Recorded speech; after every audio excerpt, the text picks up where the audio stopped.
All right, folks, we're here at the beautiful Miami Springs Senior Center. I'm here with candidate MaryJo Mejia, who's running for Miami Springs City Council Group 1. MaryJo, thank you for joining us. Thank you for having me. It's a pleasure being here. Well, thank you. We're here. Again, the Senior Center is a beautiful location, and thank you for joining us. MaryJo, for the benefit of the Miami Springs voters, you know, there are folks who may be more familiar with you, others who may have heard your name for the very first time.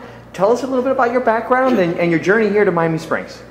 Yes, my name is MaryJo Mejia Ramos. I was born in Belize. I was brought to North America with my mom, too small to remember. I was raised and I went to school in Aventura. Back then it used to be called North Miami Beach, yep. But now it's Aventura. I went to school at the University of Miami, and for my undergrad and my master's at I paid my way through to school. Right. So yes, I bleed green. Sorry. That's okay. Biscayne green, Biscayne green and burnt orange. Definitely. Then I moved to Miami Springs about 12 years ago. Okay. Actually, I was lost. I was looking for a home, and that's when the market was booming. Yeah. You couldn't find a place to rent, and to buy was nowhere to buy. So it was really an odd time. And I was looking for an address for rent, and I got lost. And I found the house where I'm living now. Oh, wow. So that's how I ended up in Miami Springs. And then I kept on driving around, looking for a place to live. And eventually I ended up back to the original house where I just accidentally ran into. I'm happy to live here. I love it. When I worked at Coral Gables, coming to Miami, beating the traffic, once I turned into Miami Springs, it's like, yes, the stress of the day goes away. So it really does give you a hometown feel when you drive in. So, you know, now you've lived here, you said about 12 years here in Miami Springs, and you've got to experience, you know, different things here about the city. What have you learned to love the most about Miami Springs? What I love most about Miami Springs, of course, is the people. Now more than ever, I realize that going door to door, I have met phenomenal people, beautiful people that want to tell me their story. They want to tell me how they grew up here. And it's really the people, it's not a cliche.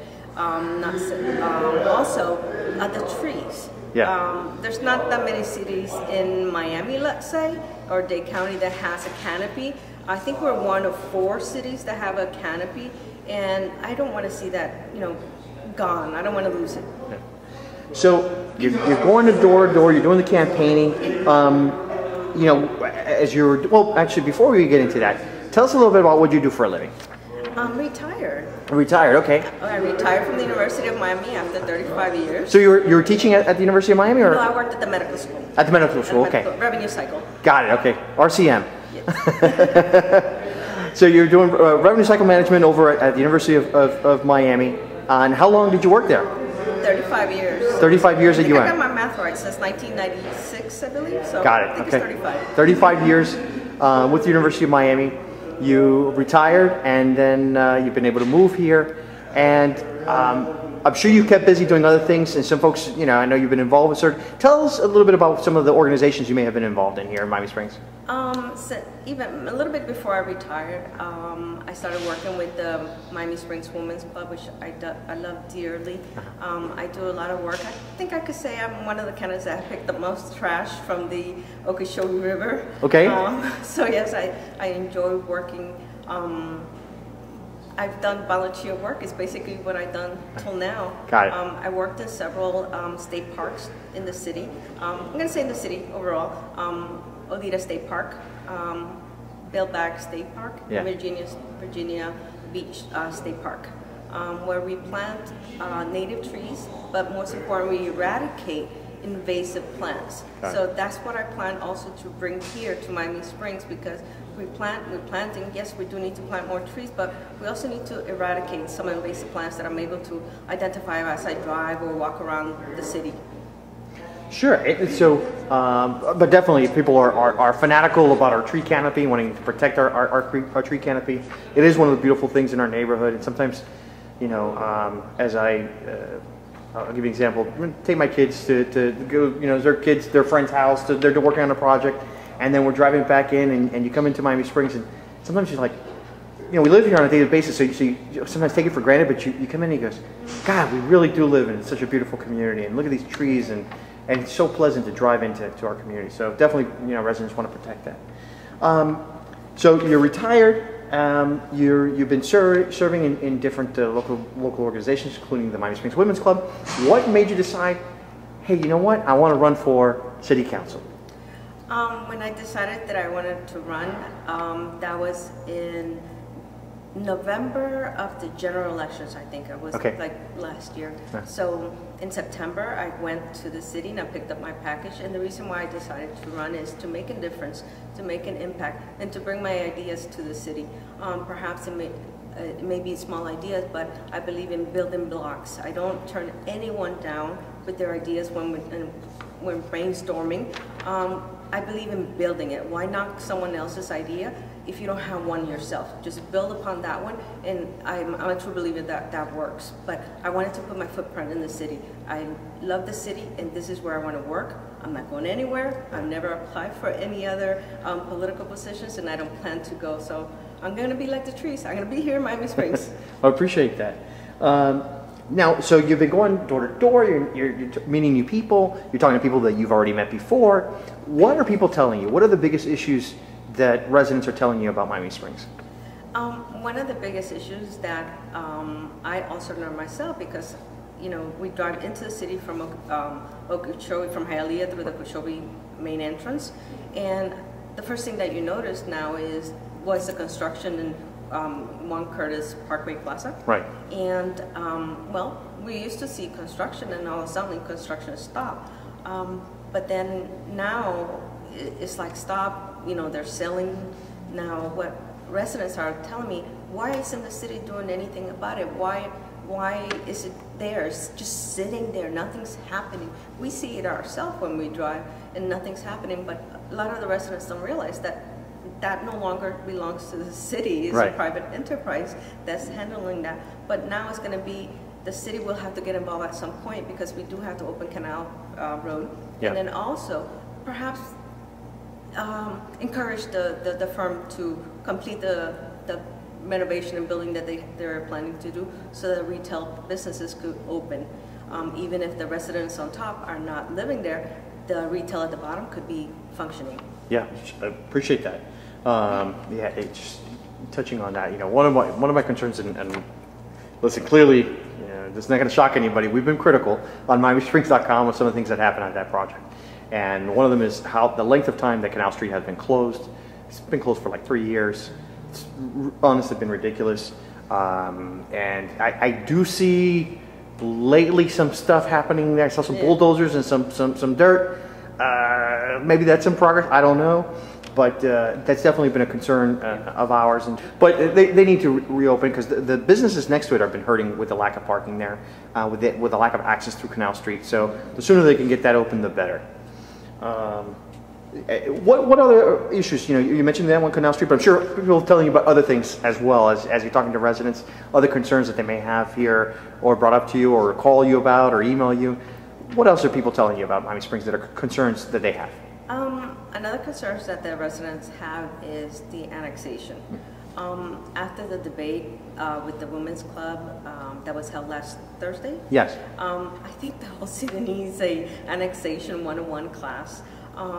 Yes, all we hear is going to benefit, our taxes will go down, but we don't know the other side of it, and the commercial side. How does it impact them? How will they affect us? So overall, I think the whole city needs one-on-one class, town hall meeting type, and explaining in detail. There's a lot of stipulations in that contract, I'm going to say, and half of us don't know that. The two council that were in the panel that we're most familiar have currently served.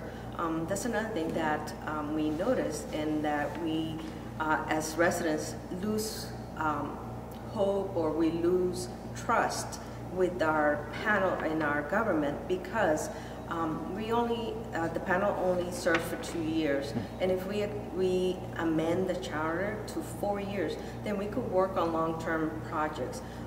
It's important that we select the candidate as well, because now we have to fix whatever the last candidate's done, or what we do, the future candidates will have to do, or future panels. So that's very important to do that. But the residents see that as a, like, what are they doing there? Are they just shoveling papers? What is happening? So when they don't see any actions, when they don't see any transparency, that's when they lose hope and trust in the government. Gotcha. The new council is going to have to select a new city manager. They started that process. They already hired an executive search firm, but by the time they get the candidates vetted and all that, election will have passed and the new council will be in place. If you're part of the new council, what are important things to you to see in the new city manager? That's a very interesting question. And of course, we have to look at the salary. The salary has to match the duties. But before I say anything about that, I want to say thank you to Mr. William Alonso for serving over 28 years on such a high, stressful job day to day. So he's done a phenomenal job. The salary will have to be adjusted to the knowledge and, of course, to the experience that person brings. But I was doing a little research, and I wrote it down so I wouldn't forget. Sure. 88% of the Fortune 500 companies, okay, 88% is a pretty high number, use the Myers-Briggs type indicators for personality tests. Perhaps that's something that we need to throw in the bucket. Why can't we have, or the new candidate that will be, we look into the personality test. We want someone with soft feet, meaning that they will look at all decisions and not just jump into any decision. They will look at everything, the pros and cons, before they actually make a decision. I think that's very important that we get a person like that, mellow personality, that could look at all cards on the table before jumping into any one decision. Perfect. Now, the test that you're talking about, is that similar to the Wonderlic Test? Is the one Myers-Briggs is a personality test. Okay.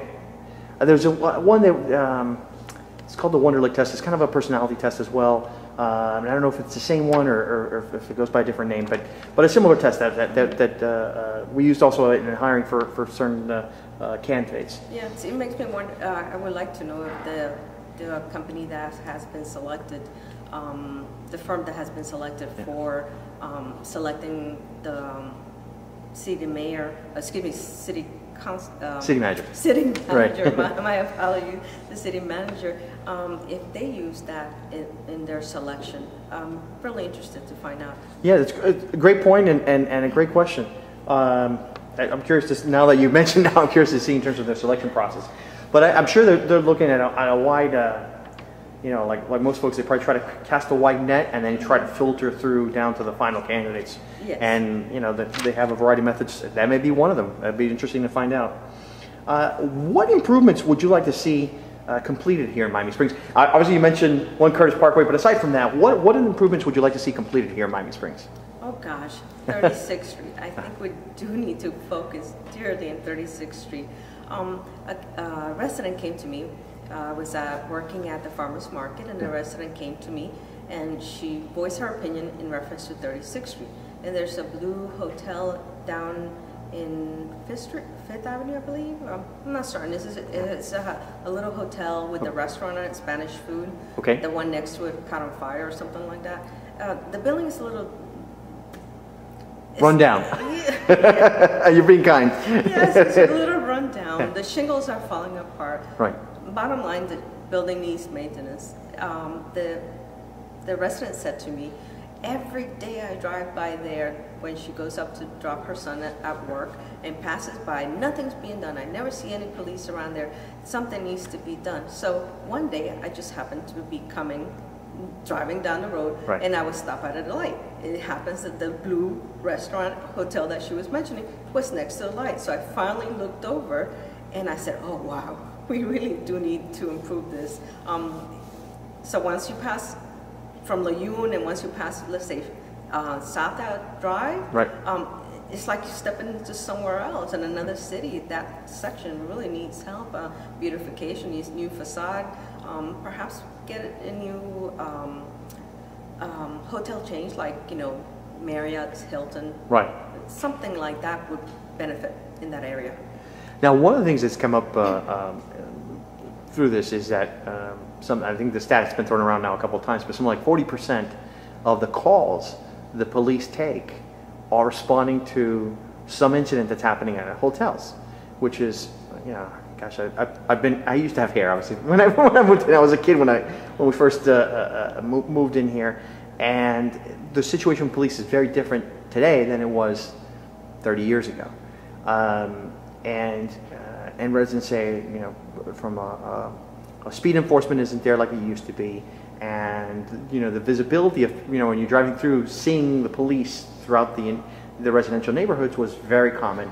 Today is not as common. Not that they're still not doing it, because they still do. They still do. And I always, you know, I don't want to, I can't fault the police because they're busy handling this new demand that's been placed on them.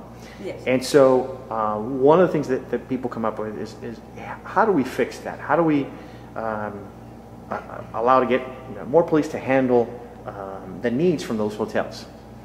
Well, that is, when I was doing my research, I went down to the city hall and, you know, poked around and asked questions. It is true fact, 40% of their calls have to do something with happening down at 36th Street. At first, we need in order to clean the area, we do need police presence. Yeah. Whether it be, I don't know, I think it's called a dummy car, where they leave the car there and just no one inside. Right. The next day they move it to another location.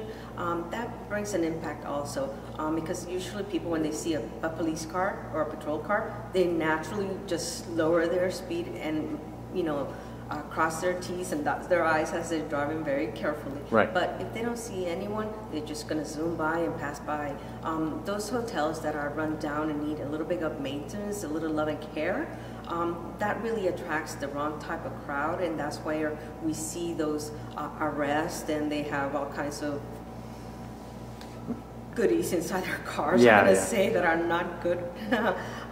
They're finding these kinds of calls down at 36th Street. We greatly appreciate their work that they're doing there, but their hands are tied. Yeah. You mentioned annexation and needing a refresher course in a 101 or kind of explainer to residents in terms of annexation and the benefits to the area to be annexed, as opposed to just, hey, we're going to get a tax cut for us, but yes, all the benefits to the area there. One of the questions I've been asking all the candidates is, do you think annexation will happen? And if so, why? I hope that it will happen. However, like I mentioned, having the 2 terms makes it difficult for the future generation of council to work on it from the heart, like to follow the steps from the previous council person. So extending that, we could see that growth come to life, and I think that would help. Having the current panel, they may not see it, and they'll see it because they live here in the community, but they're not going to be active when that happens. So if I'm reading you correctly, you're advocating for increasing the term of a sitting council person from yes, 2-year term to a 4-year term. Got it. Okay. So then you could see the fruit of your labor, I'm going to say, and not leave it halfway done. And it's not that they're leaving it halfway done, it's just that that term has run over. I feel for my mayor when she went to the town hall down, and there was a lot of lobbyists with their shirts, no annexation. I feel that the city manager, the city attorney, along with all the councilmen, should have gone as a group and support our mayor. Perhaps the results would have been different. Also, when she went to the meeting with the commissioners, right, I think the city itself, a lot of residents should have come also in support of our mayor. She went by herself, and I don't think that was the best decision. And then later on, she sent an email apologizing on Facebook, I believe. And I said to myself, there's no need for her to apologize. We also failed because we should have been there. I appreciate that. As far as any other issues that come up that we haven't discussed here that you want to share or let people know about yourself that maybe most people don't know? Could you give me an example? Well, or anything that that's important to you, or any important issue, or something else that's come up that we haven't already discussed that you would like to share with the audience. Well, we all know about the green spaces in our area. The beautiful facility we're in right now. Right. We need to ensure that this stays this way. As I mentioned before, this is true to, I hold it true to my heart because I think of my mom and I put her in those shoes. What is available here? What would she like? What does she need? And that's how I see this facility. This facility is sustained by funds from grants from local, state, and federal. So we always need to be helping the adult center to make sure that those funds are there. Also, on doing my research on the adult center, I found out that we need a mental health counselor. So therefore, we need another fund for that. So we need to look into that and offer that service here in the center. It would be great that we could do that. If I may put a plug, there was a message sent out from MiamiSprings.com on Facebook. They have a beautiful pantry for all the seniors. Please do not stop just because that advertisement or that notice went out and you brought some canned goods or some non-perishable items. It's an ongoing thing, so please bring more cans, bring more non-perishable items to the center. It's ongoing, it's not just a one-time deal. Appreciate that. So early voting's around the corner and the election's just, we blink and the election day is here. So when can people start voting for you? Well, please remember to come out and vote. My name is really easy to remember, MaryJo. I'm number 51. Our early voting is March 31st and April 1st at the City Hall. And April 4th, please, everyone come out. 1, I need your votes. And 2, it's good to exercise your right to vote and make your opinion count. A lot of times we fail ourselves to vote, and here's where it begins. So don't let the opportunity come by or pass by. Please come out to vote for MaryJo, number 51, and that'll be April 4th at the clubhouse, at the country clubhouse. Perfect. And so I always like to ask all the candidates this question: why should they vote for you? Oh, why not? I think they should vote for me because I am honest, I am loyal. You could see that in a candidate, how loyal they are, perhaps where they worked, or how long do they stay in one position, how often do they move. You could see loyalty there. Also, my ability to think outside the box, my ability to be witty, my ability to be myself. Okay, I could make other people's ease. When I worked at the, I don't want to say work, when I was out at the farmer's market meeting the candidate, I was the first candidate out at the farmer's market, and before I knew it, I had 3 or 4 other candidates having a table at the market. I said, wait a minute, I should have traded that, my space, my table, and I was happy to have them. So I took that opportunity and made it my own. So I would take all opportunities and make it our own for our city, and you should vote for me for the benefit of the city. I'm not just one vote, I am 15,000 votes. All my votes represent all of the residents of the city of Miami Springs, and not just one. So the votes that I will do when I'm in panel working at City Hall as a councilwoman represents everyone, not just for my benefit, it's for the benefit of the majority. So come out to vote. MaryJo, punch number 51. MaryJo, we really appreciate that, and it is a true form of representative democracy, right? So I appreciate Definitely. that. Thank you. MaryJo, finally, if people want to learn more about you, how can they reach out to you? If you have a website or phone number where people can reach out to you, or email address you'd like to share? Yes, thank you. Is MaryJo is all together, number 4, MiamiSpring@yahoo.com. That's my email. And telephone number is 305-815-4655. I welcome your questions, concerns, and your support.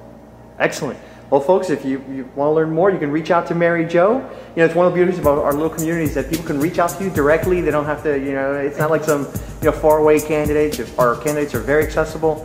We appreciate that. We appreciate you running, because the people that the effort that you put in to run Miami Springs, having quality candidates, really makes a difference in our community. So we want to thank you for running for office, your passion and love for Miami Springs. And thank you to the residents who are watching this and putting the time and effort doing your research before you go out and vote. on April 4th or before April 4th for early voting. Again, MaryJo, thank you so much. Thank you.